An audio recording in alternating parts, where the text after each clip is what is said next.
और उस घाट को तोड़ा गया है परसों 2 दिन पहले। ये बड़ा मैंने कल घोर आपत्ति व्यक्त की है और मैंने फेसबुक और व्हाट्सएप पे बहुत कुछ लिखा है। और भाजपा सरकार की, तो आप सरकार की बात करते हो, आप 300 पार की बात करते हो, अरे आप 50 पार नहीं हो पाओगे। हमारा समाज की संख्या 8.5% है। नहीं, जांच करा दूंगा, मैं आपके चैनल के माध्यम से कह रहा हूं, ये ऐसे नहीं चलेगा। तुम मंत्री हो, इस्तीफा दो। समाज की दुआई देते हो, क्यों देते हो भाई? वो तो कहते हैं हम समाज के कहीं ना कहीं बड़े लीडर हैं और जिंदा कौम के एक नमस्कार दोस्तों, मैं हूं आशीष धनगर और आप देख रहे हैं आपका अपना चैनल द अहिल्या दस्तक।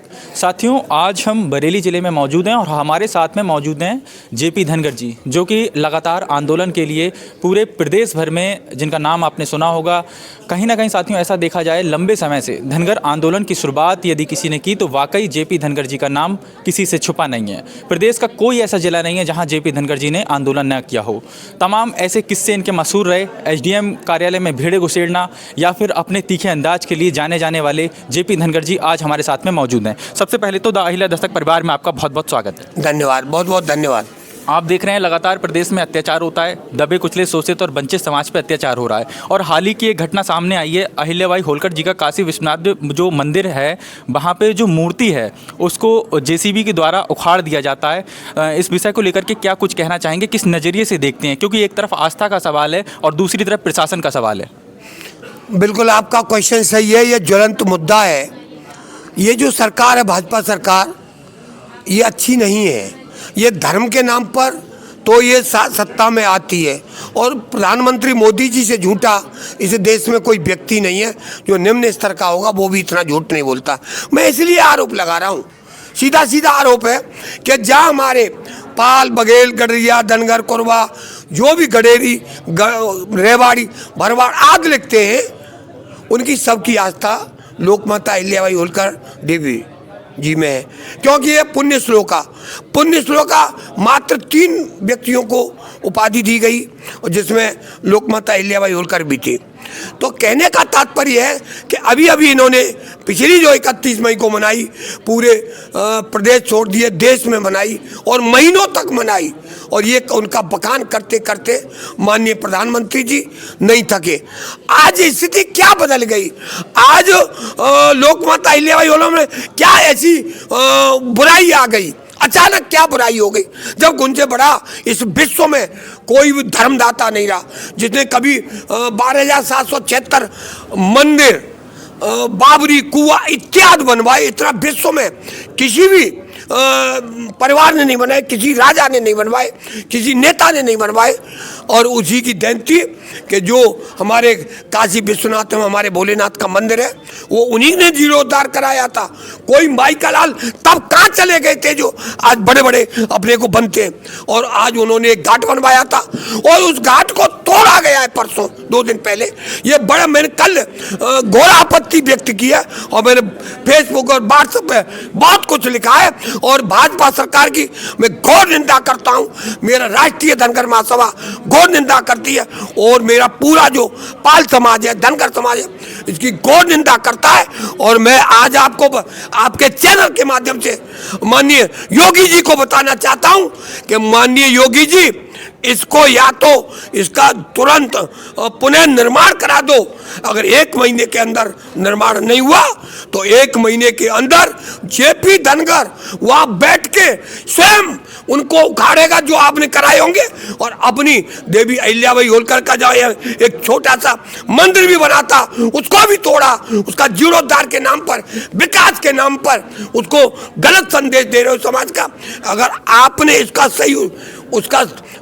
सही प्रयोग नहीं किया और हमारी बात को नहीं माना तो आप सरकार की बात करते हो, आप 300 पार की बात करते हो, अरे आप 50 पार नहीं हो पाओगे। हमारा समाज की संख्या 8.5% है। वो 8.5% उत्तर प्रदेश में किसी की सरकार बनवा सकती है और किसी की सरकार को डिमोलेट कर सकती है, हरवा सकती है। आपको और समाज का भी साथ मिल रहा है, क्योंकि ये आस्था का सवाल है और कहा जाता है 12,776 मठ मंदिर अहिल्याबाई होलकर जी ने पूरे देश भर में बनवाने का काम किया। तो कहीं ना कहीं ये पूरे हिंदुत्व की आस्था का सवाल है। जाति से जोड़ करके देखते हैं या फिर हिंदुत्व की पूरी आस्था को जोड़ करके देखते हैं आप? देखिए, हिंदुत्व की बात है ये। महारानी अहिल्याबाई होलकर ने जो बड़े बड़े मंदिर तो सब देवी जी ने बनवाए, तो हमारे हिंदुत्व की बात है। और मैं हिंदुत्व को उन हिंदुत्व वालों को भी कहूँगा कि हमारा इसमें साथ दें, क्योंकि आप हिंदुत्व की बात करते हो, फिर आप हिंदू मुस्लिम की बात करते हो, तो फिर हमारी देवी जी का क्यों तोड़वाया? वो तो भोलेनाथ का मंदिर है, वो तो भोले बाबा का है। तो ये हिंदुत्व की बात तो ये तो गलत करते, लेकिन मैं तो कुछ करता हूँ। और अगर मैं ये आपको बता दे रहा हूँ, और मेरी बात आज तक मैं जब जाता हूं तो फिर डंके की चोट करता हूं, और जब पैर जमा देता हूं अंगद की तरह, तो फिर सरकार भी मेरा पैर उखाड़ नहीं पाती है। समाज मेरा साथ देता है, और समाज जब साथ देगा तो इनकी ताकत नहीं कि मेरा पैर उखाड़ दे। मैं बैठूंगा, धरना प्रदर्शन करूंगा, लोगों से कहूंगा कि अब हम लोग पत्थर लाके अपना जीर्णोद्धार स्वयं करेंगे, सरकार के बस की बात नहीं है। लेकिन एक बात और कहूंगा कि जितने भाजपा में विधायक हैं, सांसद हैं, मंत्री हैं, वो चूहे के बिल में क्यों घुस गए? वो चूहे के बिल में क्यों घुस गए? जब तुम हमारे समाज के हो, आज था जब टिकट की बात आती, वो जब चुनाव की बात आती है तो हमारी पार्टी हमारा वोट दे दो, तब तो झोली भी फैलाओगे, पैर भी छुओगे। कहाँ गए एसपी सिंह बघेल जो भारत सरकार में राज्य मंत्री हैं? कहाँ गए विधायक उत्तर प्रदेश के मंत्री? भाई क्यों नहीं बोल रहे हो? त्याग पत्र दीजिए, और त्याग पत्र नहीं दोगे तो तुम्हारे घरों में आग लगवा दूंगा, आगरा से आग शुरू करूंगा। अभी तो एसपी सिंह बघेल के यहाँ भेड़ घुसाई थी, अब आग लगवाऊंगा। नहीं, त्याग पत्र दे, भाजपा से छोड़, समाज संस्था में आ, बहुत पैसा कमा लिया, नहीं जांच करा दूंगा। मैं आपके चैनल के माध्यम से कह रहा हूं, ये ऐसे नहीं चलेगा। तुम मंत्री हो, इस्तीफा दो, समाज की दुआई देते हो, क्यों देते हो भाई?